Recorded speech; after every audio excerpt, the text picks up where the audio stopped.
Antioch, June 1098. The air stank of sweat, smoke, and prayer. The Crusader encampment stretched for miles. A sea of patched tents and ragged banners, fluttering under the Syrian sun. Horses lay dying beside the ramparts, their ribs sharp as scythes. In the distance, the walls of Antioch loomed, ancient, sun-baked stone that had seen Greeks, Romans, and now men who claimed to march for God. Raymond of Toulouse stood before his starving soldiers, one hand clutching the haft of his sword, the other the wooden cross he wore on his chest. His eyes were hollow, but not from hunger alone. "Hold your faith," he murmured to them, "for this city is the key to Jerusalem." They believed him, or wanted to. For 8 months they had starved in the name of salvation. By night, the wind carried the sound of distant drums from inside Antioch. Muslim defenders, Turks, Arabs, Armenians, prayed under the same moon. In the fortress of Yagisiyan, the Seljuk governor, the muezzin's call rose from the minarets, Allahu Akbar. And in the Crusader camp, the priests answered with Latin hymn, 2 armies, 2 languages, but one God. The paradox of the First Crusade had never been clearer than on that plain. Men who would slaughter one another to prove the sincerity of their belief. Inside the city walls, a Syrian chronicler named Ibn al-Athir would later write, "We could see their fires at night and hear their prayers. They believed their Lord had sent them, and so did we." The earth trembled beneath 2 certainties. Each morning, the Crusaders awoke to the same routine of despair, scraping mold from their bread, boiling leather straps for broth. The siege had turned faith into famine. Yet even then, miracles, or hallucinations, began to whisper through the camp. A soldier claimed he saw St. George riding above the ramparts. Another swore the Virgin had appeared in the smoke of a burning tent. Faith was the only weapon left when steel had failed. By early June, desperation drove the Crusaders to madness. Men ate grass, rats, even the corpses of the fallen. Still, they prayed. Then, on June 3rd, the gates of Antioch opened, not by divine intervention, but betrayal. Firuz, an Armenian tower guard within the city, had been promised silver and salvation. He signaled the Crusaders through the darkness, lowering a rope from the walls. Bohemond of Taranto led the assault himself. Night fell silent as shadows climbed. The first man over the wall slipped on blood, his own. By dawn, the cross banners flew over the towers of Antioch.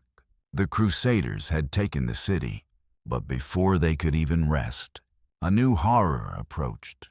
Kerbogher, the emir of Mosul, with a vast Muslim relief army, 30,000 strong, marched toward Antioch.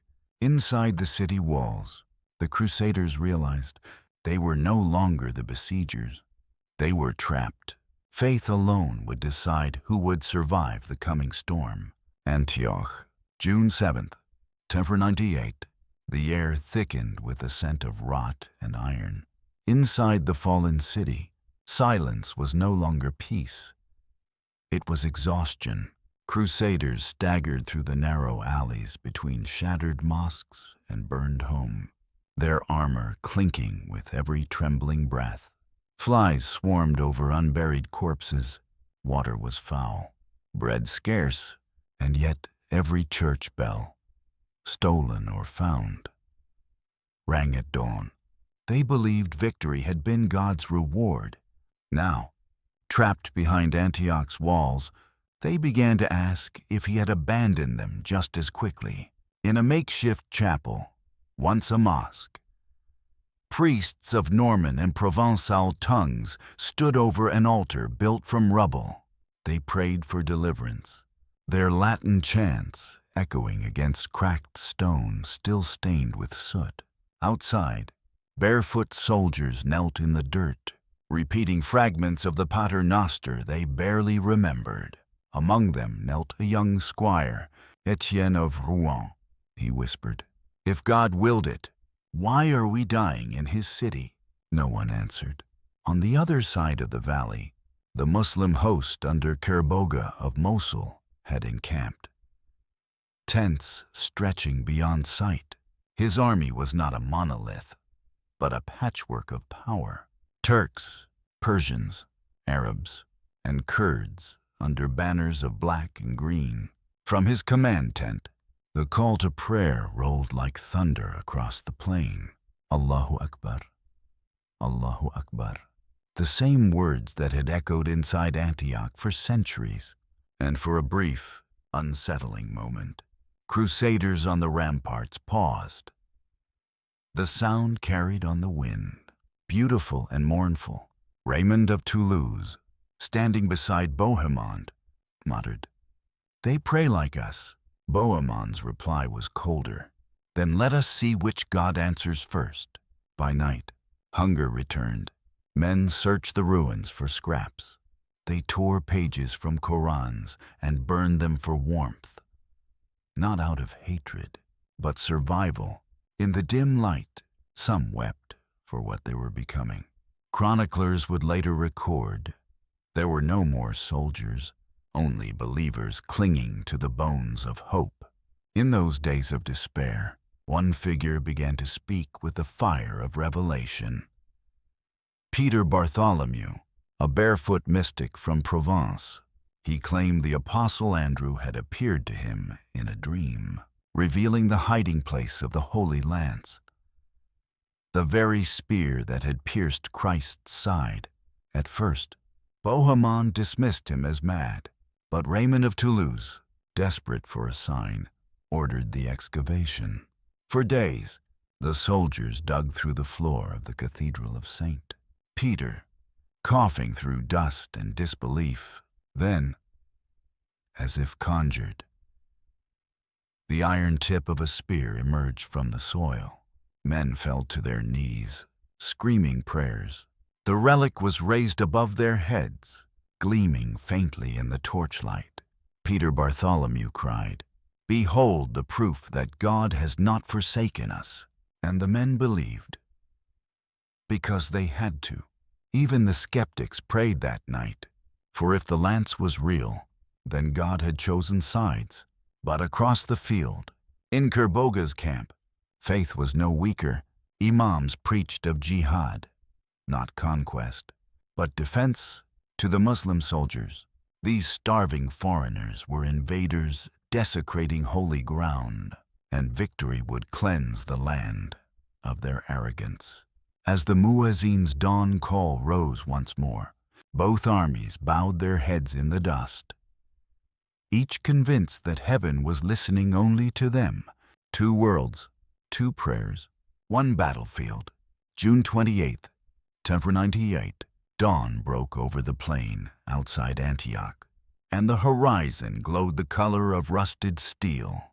The Crusaders, gaunt and fevered, filed through the gates they had once fought to breach. There were no trumpets, no polished armor, only the shuffle of chainmail and whispered prayers. Some wore fragments of stolen silk under their torn surcoats. Others carried rusted blades tied with strips of linen marked by the cross at their head. Bohemond of Taranto rode beneath a crimson banner depicting Christ crucified, its edges burnt from siege fires. To his left, Raymond of Toulouse bore the Holy Lance, guarded by priests who chanted with every step. The relic gleamed in the morning light, and even the wind seemed to bend around it. They marched toward Kerboga's army, a host far larger, radiant with banners of green and gold. From the Muslim side, the air shimmered with heat and faith alike. The men of Mosul and Damascus prayed as one. Their emir, Kerboga, knelt upon his carpet, eyes closed, lips moving in silent supplication. "Grant us victory as you granted the prophet." When the unbelievers surrounded him, In that same hour, the Crusaders knelt on the opposite ridge. Grant us victory, Lord, as you granted David against Goliath. Two prayers rose on the wind and crossed above the field like invisible blades. By mid-morning, the armies met.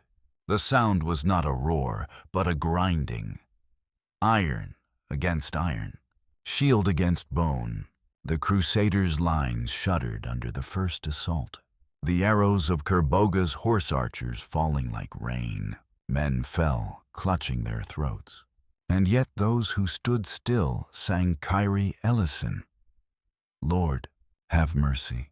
From the Muslim flanks, cavalry surged, banners snapping, their riders shouting Allahu Akbar. The echo collided with the Crusaders' Deus Vult. God wills it. To the chroniclers who survived, the field seemed swallowed by sound. Faith turned into thunder. The Muslim historian Ibn al-Athir later wrote, "The Franks charged like men possessed, not by courage, but by belief. They struck without fear, as if paradise waited in every blow."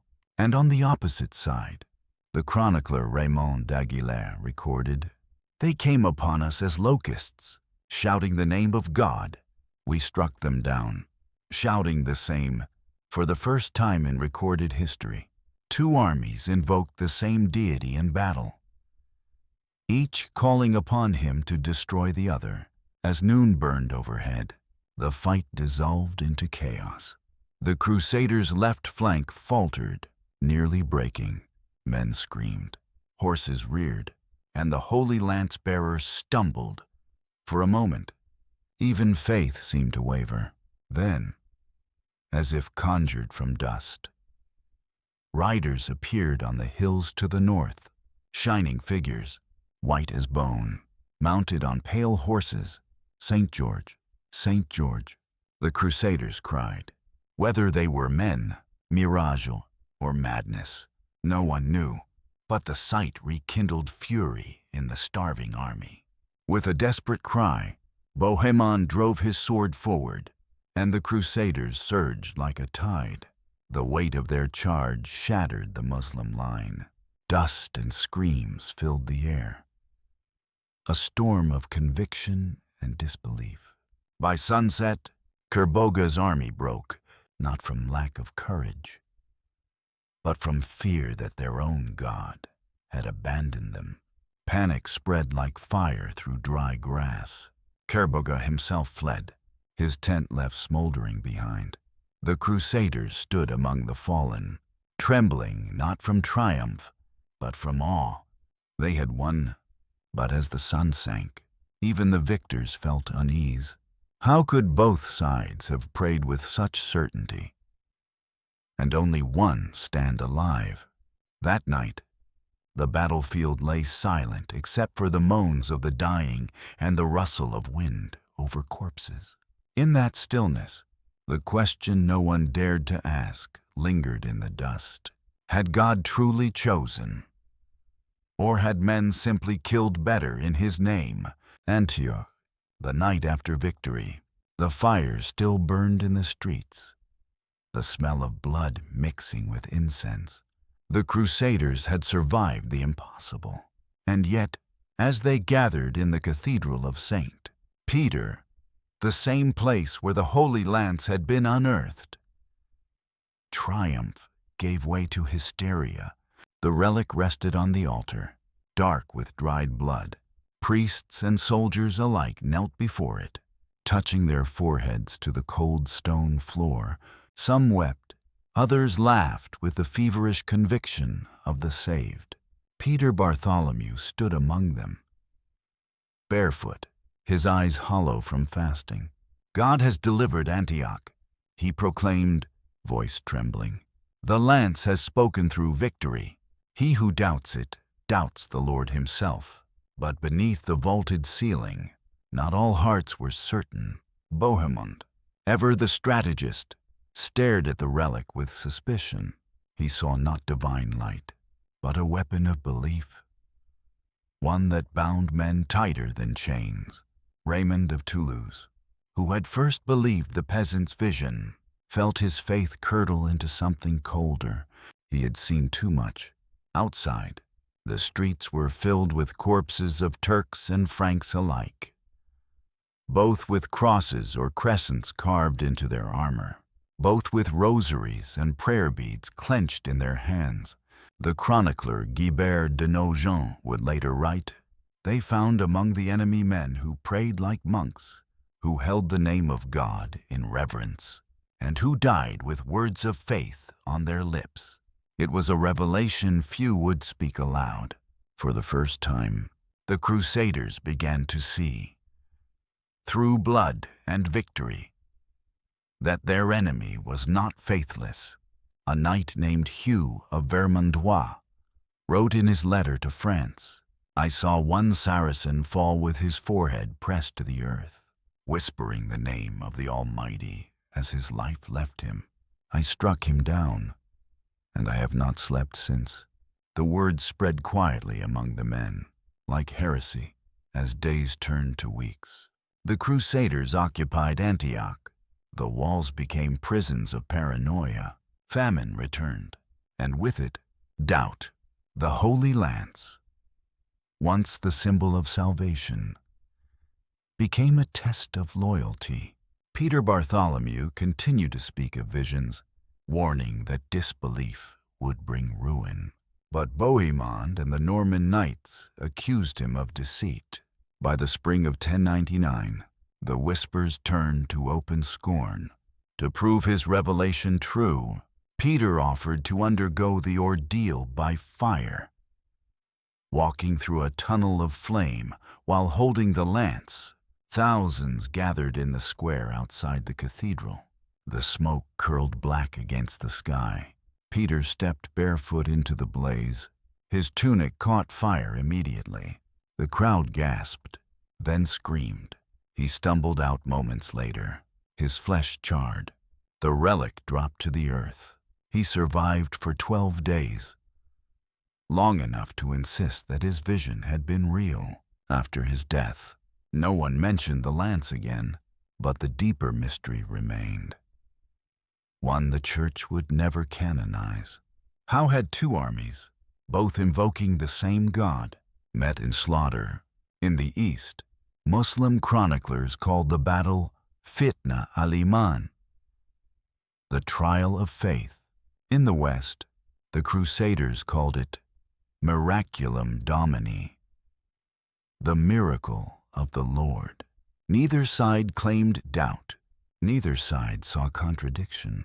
And yet, beneath the ashes of Antioch, lay a truth no relic could hide.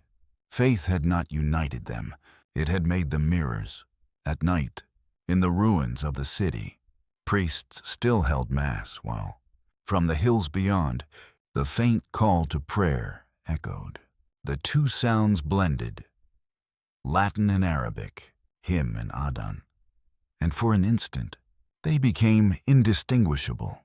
Perhaps, one scribe wrote, "The heavens hear only faith, not the tongue that speaks it." The Crusaders would march south soon, toward Jerusalem, toward another siege, another promise of divine favor. But Antioch would remain their quiet wound, the city where faith had triumphed and truth had bled unseen beneath it. Antioch, months after the siege, the banners still hung, but the wind no longer carried hymns, only the hum of flies. While the Crusaders buried their dead and argued over relics, another story unfolded beyond the ruined walls. One history almost forgot to tell. In the deserts east of the Orontes, survivors from Kerboga's shattered army limped back toward Aleppo and Mosul. They carried no trophies, no glory, only confusion. They had fought in the name of God, just as their fathers before them, and had fallen to men who cried his name in another tongue. Among them was Imad ibn Khalil, a soldier scholar from Baghdad who had come to fight beneath Kerboga's banner. His diary, preserved centuries later in fragments by Muslim historians, spoke with rare clarity. We were told they were unbelievers, yet they fell to their knees in prayer before battle. And their priests walked among them, chanting as ours did. Their faith burned no less bright, only differently. For Ibn Khalil, this realization became the true wound of Antioch, not the defeat, but the reflection. He wrote, "I saw one of their knights pierce through the chest, crawl to the river and whisper, 'Into your hands, Lord, I commend my spirit.'" I had heard those words before, not from him, but from our own prophet, when he spoke of surrender to the will of God, and I trembled. In Aleppo, the clerics of the great mosque debated the meaning of the loss. Was it punishment for pride, for disunity among emirs, or had Allah tested their hearts by sending a mirror of their own devotion, so that they might remember humility? The scholar Abu al-Qasim al-Hamadani wrote in his sermons, "They came to us bearing crosses, yet they feared their Lord as we do." The arrogance of our princes brought defeat, not the lack of faith, but not all agreed. Others argued that to compare Islam's truth with the religion of the invaders was blasphemy. Kerboga himself forbade public mourning, and the scribes were ordered to record the event as a mere tactical withdrawal. Still, the whispers spread. Among the foot soldiers, the merchants, the women who nursed the wounded, they spoke of the Christians who knelt in the mud, who prayed for mercy even as they struck with the sword. Meanwhile, within Antioch, the Crusaders had begun rebuilding. Churches were reconsecrated, mosques defaced, altars remade. But the lines between faith and heresy blurred with each day of contact. Captured Muslim physicians tended to wounded Crusaders. Frankish knights traded bread for Arabic herbs and dates. A strange silence began to form between enemies, one of exhausted reverence. A young knight from Normandy, Robert Lefort, recorded in his letter home, "Their physicians know more of healing than our monks.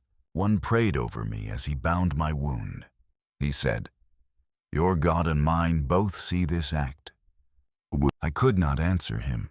This was the Antioch no chronicles celebrated. The uneasy brotherhood of faith beneath the ruins of holy war. By autumn, the Crusader leaders prepared to march south toward Jerusalem, but the memory of their opponents lingered in dreams and in prayers. In his final letter before departure, Raymond of Toulouse confessed, "I have seen faith in the eyes of those we called infidels. Perhaps, on the last day, it will not be we who judge them, but they who judge us." The clergy ordered such letters burned, but fragments survived. Preserved by accident, rediscovered by scholars centuries later, as the Crusader army moved onward, Antioch was left behind, half Christian, half ghost. The city's minarets stood beside new church spires, both pointing toward the same indifferent sky. From the hills beyond, as night fell, the call to prayer still rose, faint, defiant, eternal, and somewhere in the valley below, a priest answered with the evening hymn. For a moment, the two voices became one. Not in harmony, but in haunting symmetry. Jerusalem, July 1099. 1 year after Antioch. The dust of Antioch had long settled, but its echoes followed the Crusaders south like ghosts. They carried the same relics, the same songs, the same unshakable conviction that they were chosen. Yet each mile brought new doubts. The silent kind, the ones that creep between hymns. When they reached Jerusalem, the city shimmered beneath the desert sun.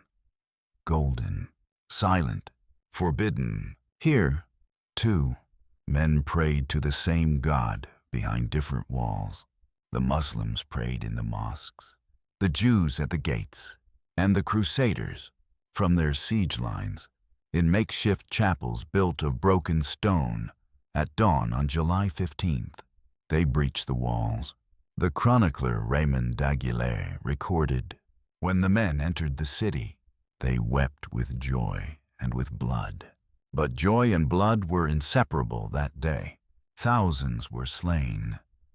Muslims, Jews, even Eastern Christians caught in between. The streets ran red from the Temple Mount to the Church of the Holy Sepulchre. And yet, in that chaos, some moments defied history's cruelty. A young knight, perhaps the same Robert Lefort who had once been healed by a Muslim physician at Antioch, found himself in the courtyard of the Al-Aqsa Mosque. There, a wounded imam crawled toward him, whispering the Shahada. Robert lifted his sword, then stopped. He was praying. He would later write, "And I knew the sound."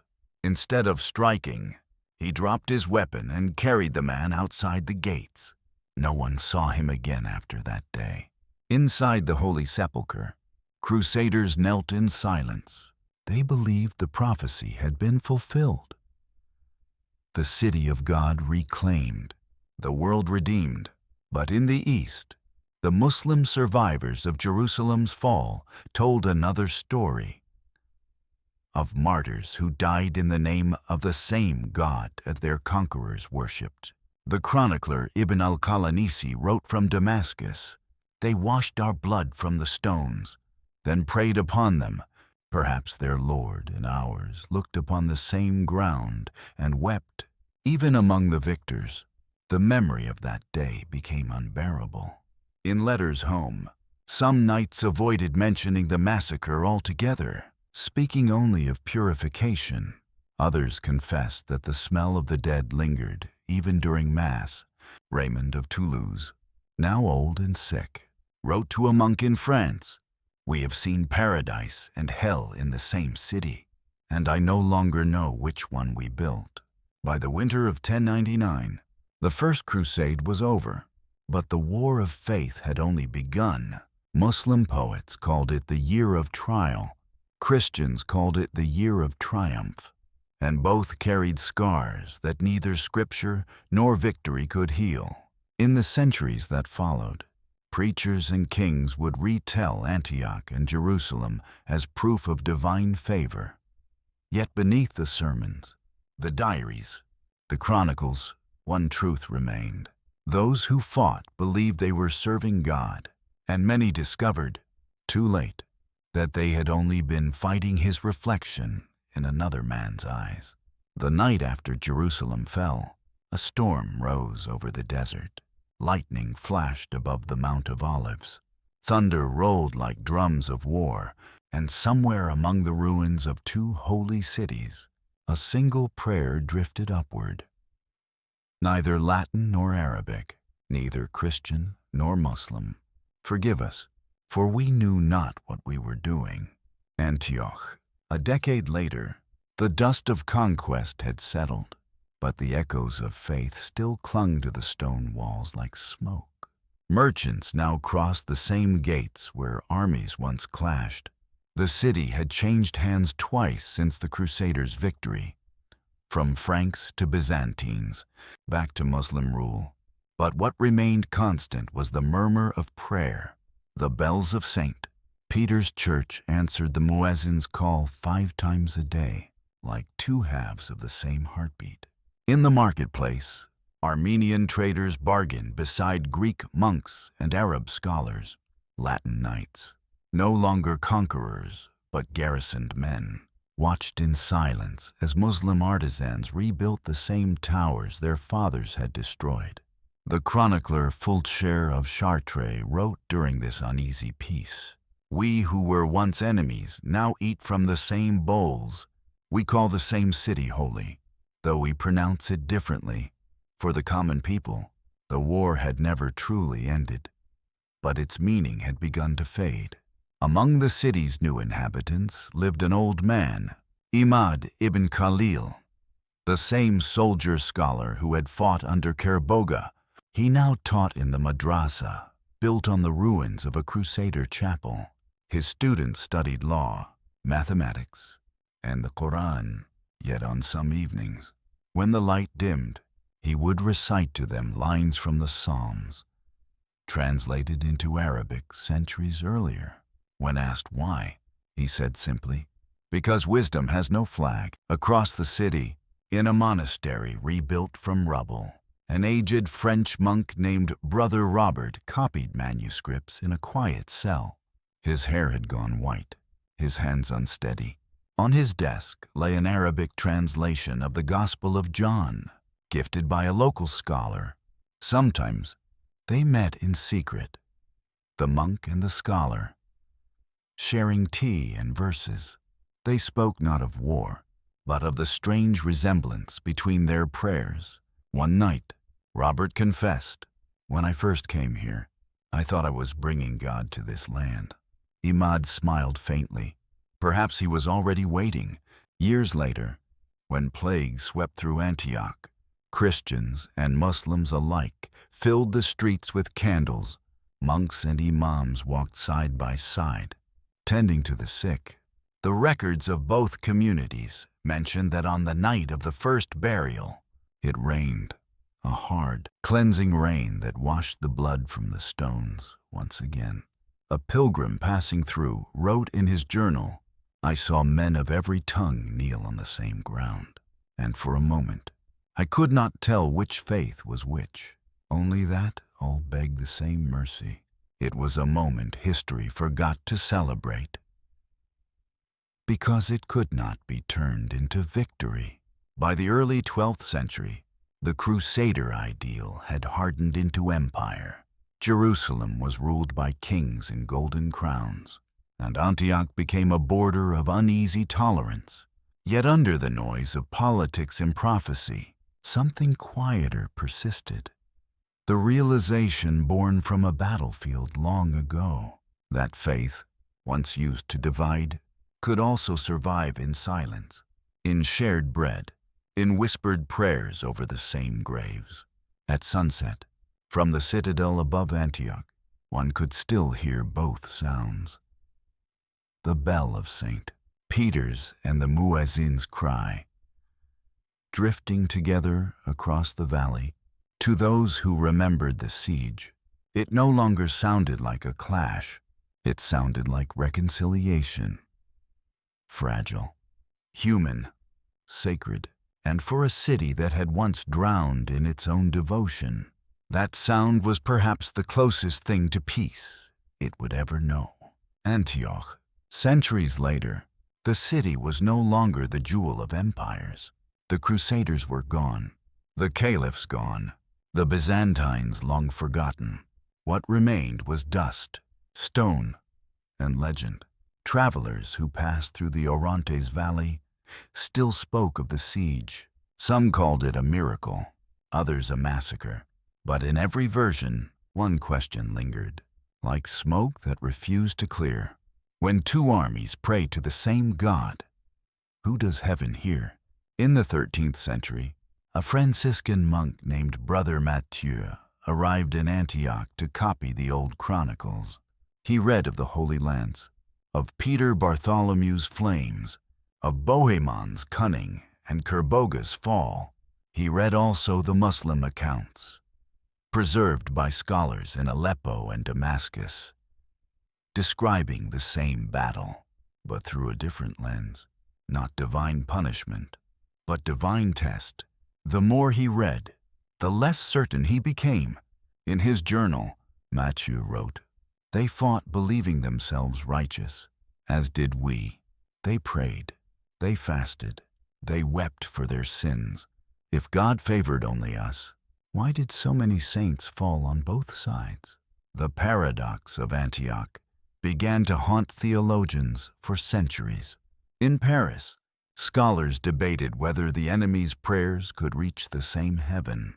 In Damascus, jurists argued that the Franks' conviction proved not truth, but ignorance, and yet, across time and distance, both faiths arrived at the same uncomfortable conclusion: that God's will, once claimed by men, had been weaponized by them. Even modern historians, centuries removed from the blood and fire, return to Antioch and find not clarity, but reflection.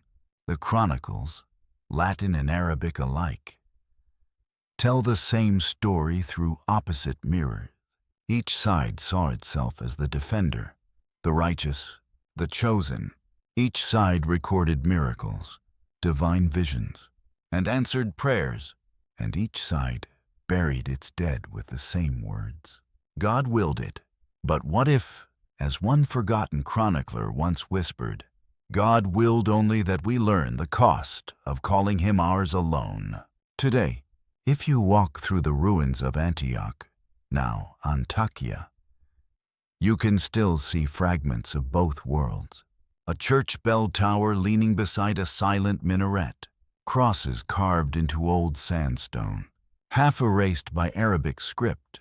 In the wind, the call to prayer still echoes across the hills, mingling with the faint toll of a distant bell. And for those who listen, really listen, it no longer sounds like opposition. It sounds like remembrance. Faith survived the war. Empires did not. The Crusaders sought to conquer in the name of heaven, and instead revealed how easily heaven's name could be used to conquer men. Yet even in that ruin, something sacred endured. The human need to believe, to seek light, even through the smoke. In Antioch, both armies prayed, both believed, they fought for God. But perhaps faith's truest victory was not in the city they conquered, but in the moment they saw their reflection and realized it prayed back.